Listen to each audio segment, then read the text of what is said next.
You've been hurt, but I wasn't, because I can't relate to you not understanding what I say. So I made captions. Thanks to all those who gave me feedback. This video is the second part of my guide series, where I go deeper into the stack with each video. If you're a beginner, then the terms I will use may sound a bit confusing, so you could either have a look at this little summary I made, or watch the first video instead. For those who are prepared, however, and even for those who aren't, have a nice watch, and I hope you'll find this fun, usable, or both. Why am I playing Wizard in a video about Cowboy? Firstly, just like in the previous video, it contains general knowledge too. And second, did you miss it? Let me go back to that moment. Here it is. What's interesting about that moment is that if I aim my mana strike in a certain way, then no matter what he does, he couldn't do any move to threaten me, because he would be struck with mana strike. But if he chose to block, then he would slide out of mana strike range, making it safe because he couldn't parry it. Let's break it down step by step to learn how it works. Once you are hit with an attack and block it, you are inflicted with block lag, or blag for short. And your opponent is inflicted with blag too, the same amount of it actually, which means that if you block an attack with 5 blag and 0 block advantage, like Cowboy's horizontal slash, then you and your opponent will be actionable at the same time on the next turn. What blag does is, no matter what move you choose on the next turn, it frees both you and your opponent in place for its duration. It's less of a literal stop to motion, like if you, let's say, hit a physical wall, and more for a delay to your continued movement, because once blag ends, your opponent will start sliding according to what move you struck them with. But things change once our opponent is struck with a move that inflicts block disadvantage. Like in that clip, opponent had 2 block disadvantage, which should just delay their moves by these 2 extra frames. But in reality, it also freezes them for block disadvantage duration, as if their blag was extended for these 2 extra frames. But only on one condition: if they do anything but block, because if they do, it will ignore block disadvantage and start sliding once their blag is over.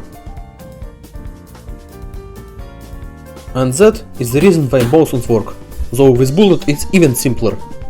Because when opponent is hit with a bullet, you aren't inflicting blag, but you're inflicting block disadvantage. And it creates a discrepancy of positions between opponent blocking and doing anything else, with bullet occupying the space they would be if they do anything but block.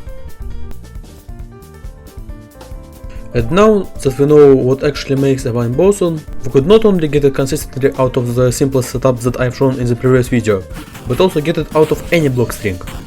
As example, I will use a clip from my old video. Sadly, I didn't break these games down, but they could be an exercise for you to break down too. Who knows, maybe you'll learn more from watching others play, rather than playing yourself against fabbers. Now, here is the important moment. Kakitaka used his last meter on push block. That meant that he could no longer escape from my bullet partially reliably, so I place a foresight and aim my bullet down. On the next turn, bullet almost touches ground, forcing a blockable, but if he uses block, then he will slide out of bullet, giving an opportunity to hit him with a guard break. While I am checking options, I'd like to announce that there is also a scripted replay maker award going on. So if you want to nominate your favorite scripted makers, or learn what they've cooked up in the past year, check out the links in the description. Now, back to the video. While this may look like a rather crappy vine bowson, because I couldn't use shift stinger, at least I could use a shift pistol whip instead. One more thing to note is that foresight is actually high enough above him, which means that if I rift it doesn't hit him, and doesn't disable Impale's guard break. And thanks to bullet still being alive, if I use my DI correctly, I could do a bullet fork. And here I also should sidetrack to make a correction to my previous video. In the previous video I mentioned lemon fork and lemon cork, but I didn't quite explain them correctly, so here is an elaborate explanation. There are 2 variations of bullet fork. One you do by aiming at where opponent goes after you use impale, leading to bullet catching opponent after impale. But it's very DI-able. Once DI scales high enough, you would have to read where your opponent DIs to catch them with a bullet. Then there is a second version. Instead of aiming where your opponent will be after being freed from impale, which make it so that you have to take the whole range of DI they could use to avoid your bullet into consideration, you instead aim at where they have been during impale animation. And once impale ends, while it may look like they aren't there visually, they actually are there, just for the first frame after being freed from the second hit of impale. And if you aim at this position, they will almost certainly be hit with bullet. Well, it hasn't caught on yet. What's important about this version of bullet fork is how it's almost undieable. The only component of die that helps them to escape it is die nudge, which has to scale pretty high to let them escape it. You could use this version for easier bullet fork lineups. There is an asterisk to bullet fork tech, however. No matter what version you use, if your opponent ever dies down and touches ground after being hit with a bullet, they will not be very minus. Minus 32 for bullet fork version 1 and minus 31 for bullet fork version 2. While minus 32 may sound big, in that context of them dying down after being hit with a bullet, it means that counting their hard knockdown, which prediction takes into consideration, and subtracting that from their friend disadvantage, we get 4. And that is the amount of frames we have until they touch ground. And we don't even have pummel available after using impale, which means that grab is our only follow-up. Well, it does mean that we couldn't follow bullet fork up if opponent is close to ground after being bullet forked. We do get a hard knockdown as a consolation prize for getting a bullet hit in. It's different for temporal round, however, because it has different properties, and that makes it so that if we do a bullet fork as a temporal round, they will be much more minus, and minus enough to get a combo off of bullet fork against DI down. And then there is also bullet cork, which only works with regular bullet. It's just using Jshoot follow up after impale, by waiting after impale to disable its projectile immunity. Or using hustle if you're grounded, because hustling gives you 9 meter for the mere fact of it being considered an attack. And unlike lemon forks, which could be died down against, if you connect a self-shoot against your opponent, you are just continuing a combo. Now that I'm done with forks and corks, let's go back to that game and explore it a bit further.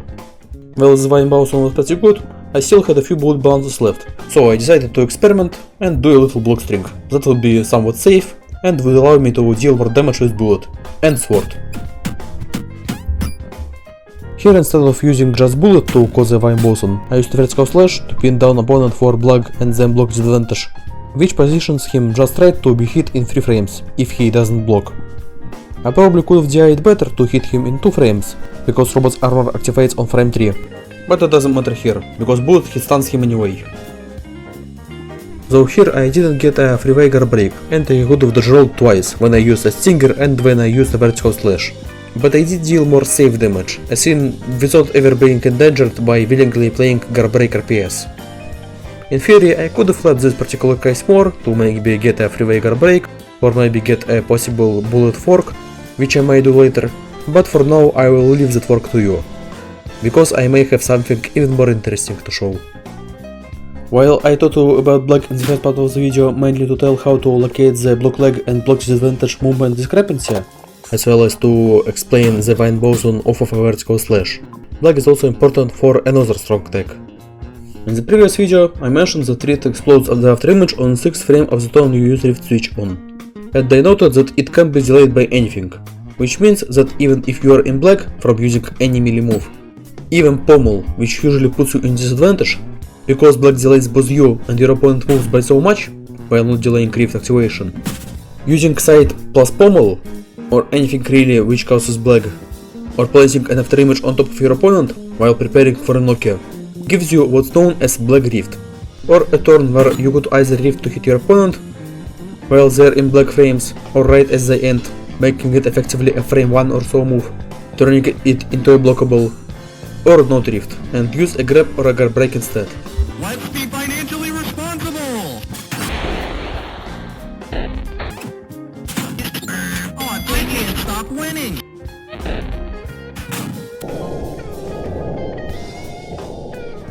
Oh, dang it! I can't stop winning! Oh, dang it! I can't stop winning!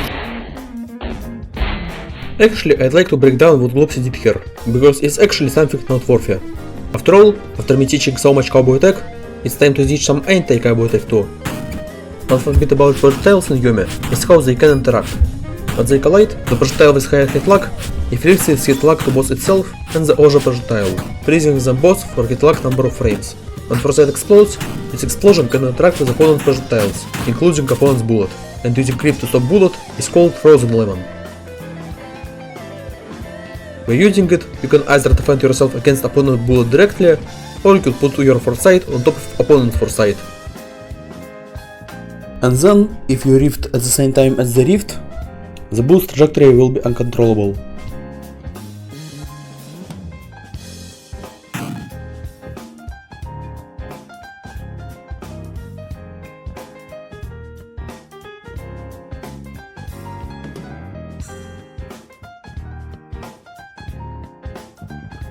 Now, how does that relate to what Glopsy did? Use push block plus sight against my horizontal slash withdraw switch, because if you used regular block, you couldn't rift foresight on the next turn, and sight would have been a waste. But despite sword visibly hitting the foresight after image, it didn't break. Why is that if the sword clearly hit it? Or so it seemed. Where is the hitbox, you may ask? Actually, it was there, because otherwise I wouldn't have hit him. But in a span of time less than a frame, multiple things happened. What's important is that your cancel queued up another move, so to speak. So, before the frame runs out, the game starts something like a tone inside of a tone, deletes sword's hitbox, and sight comes out later. Or you could say that it was cut so fast that I didn't even realize it was cut. And after all these explanations, what does that even amount to? He doesn't even use the tech he used 2 levels on. It's not like I didn't kill myself here, but regardless. If you use push block, use sight, and block my draw cancel sword swing, then in theory I would be put in a rather compromised situation. On one side, there is a foresight placed ever so conveniently between me and him, in a way that if I shoot him, Rift just stops the bullet, while giving my opponent an opportunity to either just stand there or use a lightning slice that I couldn't counter unless I do a shoot dodge. And if I shoot dodge, I could be read with a safe weight. So, whenever you see a cowboy doing a draw cancel OK on you, and if you have 2 or preferably 1 level, because that way you could use sight for free, then you could do exactly that.